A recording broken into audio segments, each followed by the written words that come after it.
Hi, do-it-yourselfers. This is an exciting moment for me. Launch reached out to me and wanted me to review their suite of scanners. They started off by sending me the CodeReader 3001. So this video is going to discuss the features and functionality and how, and then other videos will actually show me using it in the field, see how it does. So let's start by opening it and see what they give us.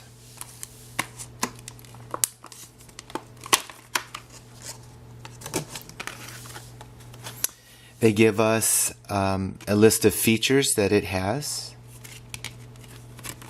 and then a little instruction, a couple pages on instruction. Talks about the screen, what the buttons mean, how to properly connect it to the car, and the location of the DLC socket, diagnostic link connector. That's how you'll connect this code reader to your car. Let's look at the actual device itself. Ooh, we all enjoy this part. So there are the 4 buttons. Here's what you'll plug in to the car, connect it to the car. They have a little protective cap on it. I suggest you keep this on when you're not using it because you don't want these pins to bend. This is what you'll connect to your car. If you notice, there's no battery compartment, which is really nice. That means you can just leave this in your toolbox or your glove box and not worry about a battery leaking and corroding. It uses it gets its power from the DLC connector itself. So that's nice. That's a little nice feature there. Most time scanners have its own battery, internal battery. So that's good and bad. Allows it to function without being connected to the car, but you also have to worry about that battery leaking. Let's go over the features this product supports. It supports 96 and newer, supports the OBD2 standard. In 1996, the OBD2 standard came out and it specified things such as the type of connector, how it should look like. I'll include a picture of all the connectors I used to connect to OBD1, that is before 1996. We're lucky now that we only need one connector. Before it was quite a bit of connectors, and you'll be able to see that right here. It also specified that cars should use a common set of error codes, among other things. We'll go through that later. It supports these protocols. These protocols are beyond the scope of this video, but basically some are for GM, Asian, and Euro, and variants that. It's analogous to like our cell phone. We all can have the same brand and model of cell phone, but some of us could maybe speak Spanish, French, English. It's analogous to that.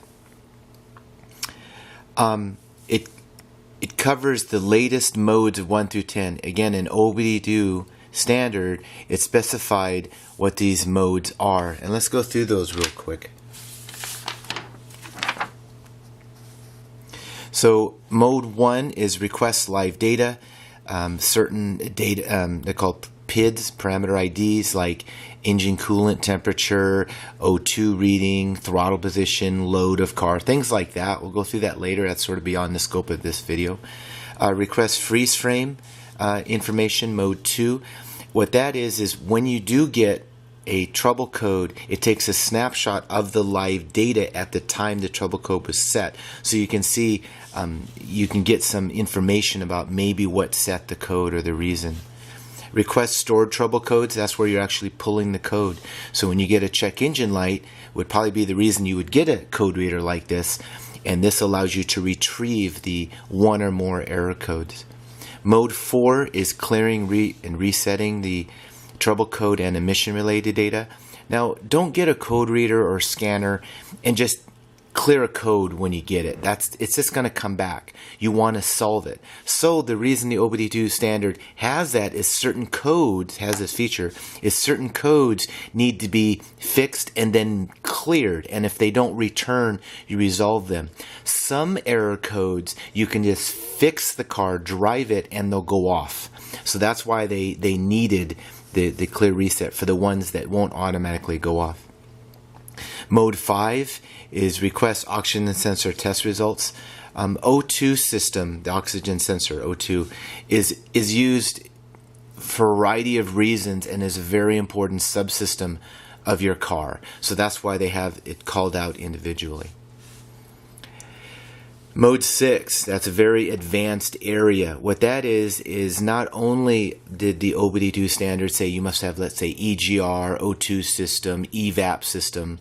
The computer needs to ensure those systems are functioning correctly. And that's where the readiness monitors come in. And what this area are the parameters to those tests. And some of those tests can tell you why the subsystem is failing or that it's going to fail. That is way beyond the scope of this video, and most likely you wouldn't use a code reader, this level of scanner, to diagnose a deep issue like that. You're going to need a scanner. We'll go into that later. Mode 7, request pending trouble codes. A pending trouble code means the computer detected an issue, but maybe it takes multi-trips, a couple trips in a row before it's set.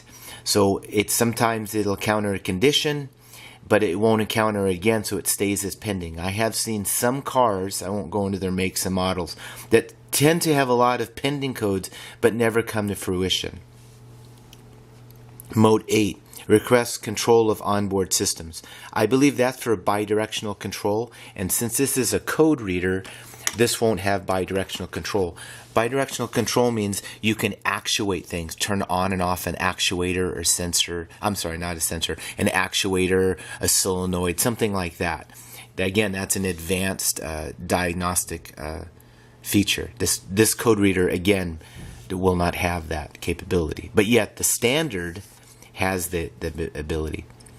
Where are we? Mode 9, request vehicle information. That'd be like the VIN and things like that.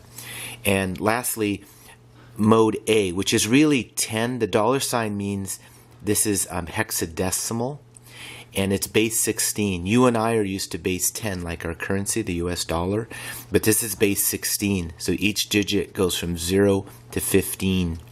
Anyway, this is... In 2006, OBD2 standard said that there should be permanent codes set. Those are codes that you can't just clear them via a scanner or code reader. You have to fix the issue and then go through a specific driving cycle for them to clear. The reason OBD2 standard did that is many people were cheating and just clearing the code and getting it tested. So they really wanted manufacturers to force certain trouble codes to be fixed. I myself haven't encountered any permanent trouble codes, thank goodness, but that's what they mean. So if we go back to this list, you'll see that the remaining ones actually leverage what we just went through, all the coverages of the 10. For example, read and clear DTCs is leveraging mode 4. Identifying VIN information is mode 9. View freeze frame data is mode 2. Turn off malfunction indicator is mode 4. Displays monitor and IM, that's inspection and maintenance readiness status, is leveraging mode 1. O2 sensor and EVAT system test, that's mode 1. 2010 and newest permanent code retrieval, that's mode 10A. Onboard monitor test, that's mode 6. Read pending fault code, that's mode 7. And then lastly, the OBD2 standard specified a large set of trouble codes that all manufacturers have to use. For example, a P0301 for all manufacturers is a misfire on cylinder 1.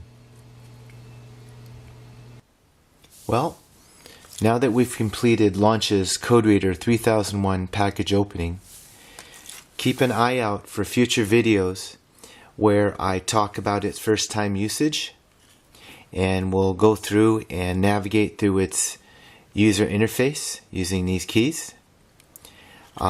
And then there'll be other videos where I'll discuss and share my experiences of using it in clients' cars to either pull the trouble codes or use it to guesstimate a job, or hopefully I'll be able to use this CodeReader to solve some client issues.